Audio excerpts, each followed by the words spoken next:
Welcome back. We've got a special menu prepared for you two tonight. Yay! And there's good food too! No, the boss is the best. Ooh, desserts! Nice! These are all Paimon's! Paimon's already starting to forget what happened today. Oh, that voice. Is that who I think it is? Huh? It's you two. What are you doing in Fontaine?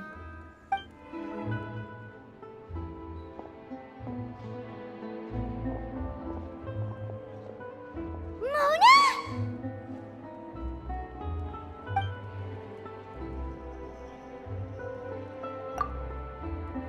Seriously, nobody just uses a scry glass whenever they've got time to just see who they'll meet on the road. Still, we didn't expect to see you here. Wait, you're not a Fontanian, are you, Mona? Well, I have some business to attend to here, so I booked a hotel in the city. I was just out for a stroll when I bumped into you. Quite unexpectedly, if I might add. Why did you think I was from Fontaine, though? Is that because Magistus doesn't sound much like a Mondstadter surname? Yeah, let's go with that. Well, I used to have my own surname, which was, well, some other thing. Either way, the old hag told me when she took me as her disciple that the first step to being a great astrologist's pupil was to change that name. There was nothing for it, really. She really is amazing at astrology, so I changed my name to what it is now according to her wishes. To my surprise, however, Magistus is not the name of some ancient house or clan. It isn't? Nope. Although it is used by us in place of surnames, it generally just means great. Wow! Imagine including a boast in your name. Wait, are you gonna have to put that into your genealogy as well? I reckon so. In any case, I'd give my disciple a name like this as well, if I were to take one. Astromancer Barbeloth Trismegistus.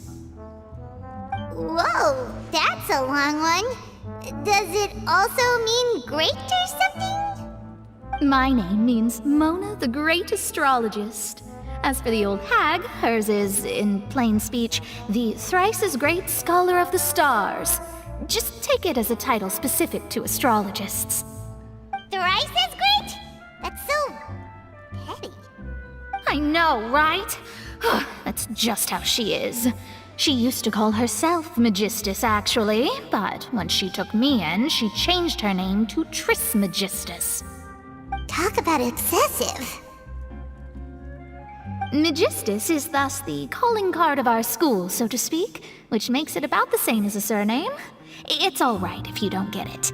You can look into it further should you need to study astrology more deeply. That sounds terrible! But anyway, you're not Fontanian, are you, Mona? You're from Mondstadt, right? Well, I was born in Mondstadt, yes. My parents migrated to Dorman Port, and I traveled with the old hag for a while, after which I settled down in Mondstadt City. Oh, that's a good thing then. At least we know you won't be dissolved by Fontaine's waters. Speaking of that, I'm sure you're aware that a bunch of things have happened here in Fontaine, right? I know you're not a local, but I'd avoid getting too close to any water that looks strange all the same. There's something ominous about it. Well, the water, I mean.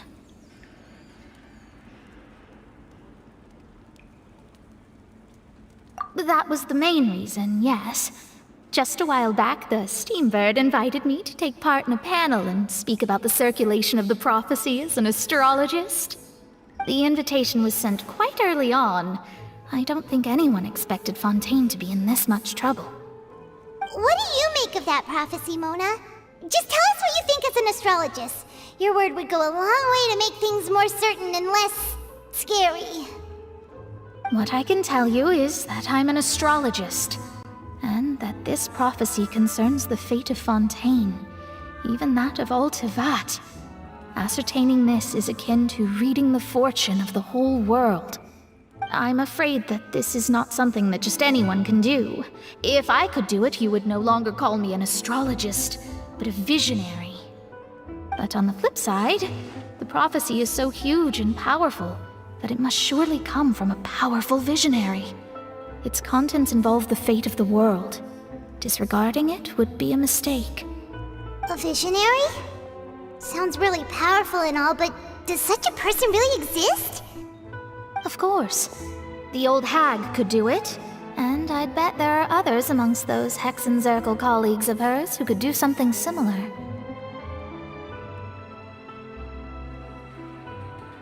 Huh? Are you sure? All right, I'll help you. It isn't often that I see you with such a serious look on your face. I'll tell you once I hear back from her. Thanks, Mona! You're amazing as always! Oh, well, this is something only I can do after all. So yes, your praises are quite welcome. That's the greatest of astrologists for you! Of all the people we know, you know the star's the best! Indeed, indeed. That's the spirit. Oh, sorry. I came to see what all the commotion was about. If there's anything you need, do not hesitate to inform the Spina di Rosula. Oh, whoops. Guess we were getting a little too carried away there. Well, I'll go tend to my own business now. If I receive any news, I'll be sure to come find you two again. And there she goes, quick as rushing water. And here we are with the Spina guy giving us suspicious looks. Right, but we were able to recruit Mona's help, didn't we? Our Fontanian friends will thank us someday.